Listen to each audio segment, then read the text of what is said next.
The ice storm had turned Frontier Station Epsilon into a frozen tomb.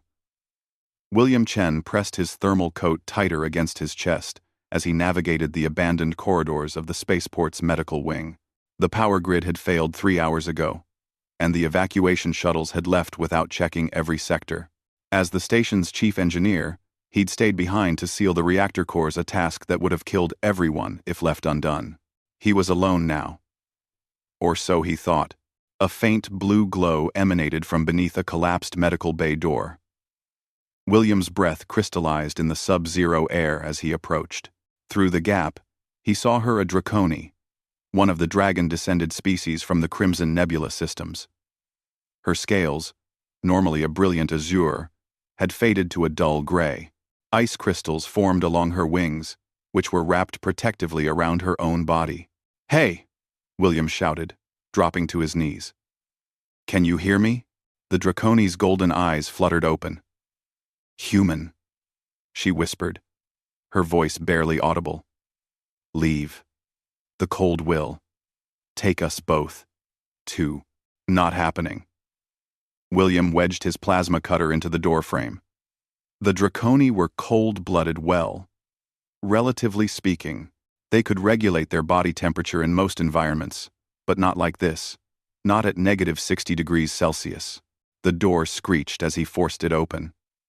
He crawled through, his gloves scraping against the frozen floor. Up close, he could see her medical uniform. She was a nurse. Her name badge read, Daisy Velshura. "Daisy," William said firmly. "I'm getting you out of here." "Impossible." She breathed. "My wing." Trapped. William examined the situation. A support beam had fallen during the initial power surge, pinning her left wing beneath its weight. He couldn't lift it alone, and his cutter would take too long. But humans didn't survive the colony wars by giving up. He stripped off his thermal coat and wrapped it around her torso. "This will buy us time." "You'll freeze," Daisy protested weakly. "Humans are stubborn that way." William smiled, though his teeth were already chattering. He activated his comm unit. "Emergency override. Authorization Chen 7 Alpha. Divert all remaining battery power to Medical Bay 12. Corridor heating only." The station's AI responded with a warning. "Compliance will result in complete power loss in 14 minutes. Do it." Warmth began to trickle through the vents, not much, but enough. Color returned to Daisy's scales incrementally. William worked frantically, using his cutter to weaken the beam's structure, while simultaneously rigging a makeshift lever from medical equipment. "Why?" Daisy asked, her strength returning. "You don't know me. Your species and mine have no alliance treaties." William paused, meeting her golden eyes. "Because leaving someone behind isn't what humans do. We've been the underdog in this galaxy for 2 centuries. We know what it's like when nobody comes back for you." He threw his weight against the lever.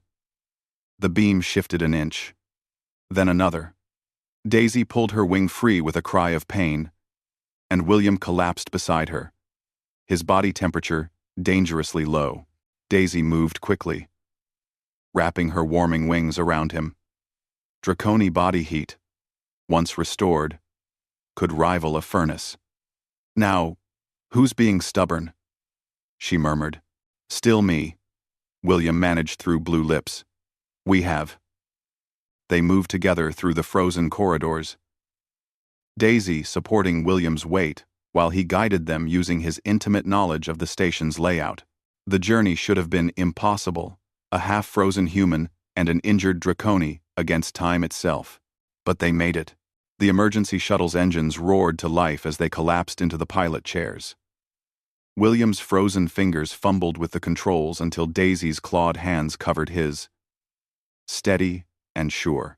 Together, they launched into the black, leaving Frontier Station Epsilon to its icy grave. 50 years later, Daisy Velshura stood before the Galactic Council, her scales now streaked with silver, her wing bearing a permanent scar.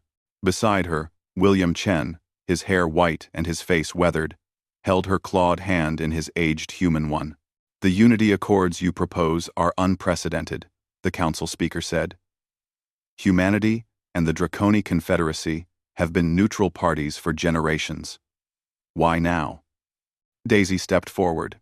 Because 50 years ago, a human taught me that the measure of a species isn't their technology or their territory.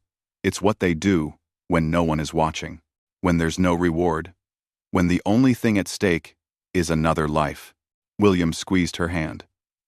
And a Draconi showed me that strength isn't just about surviving. It's about what you do with that survival.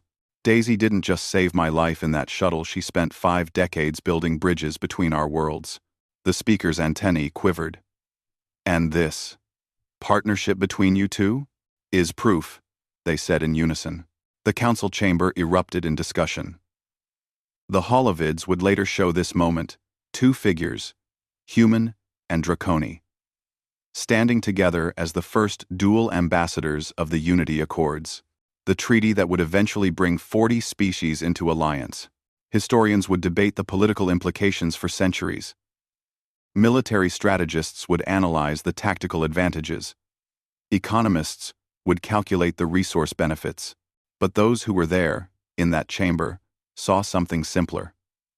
An engineer and a nurse who'd refused to leave each other behind, and in doing so, had rewritten the future. That night, in their quarters aboard Unity Station, Daisy folded her wings around William as they watched the stars together as they had for 50 years, ever since that frozen spaceport. Do you ever regret it? She asked softly. Your species lives shorter lives. You could have found another human.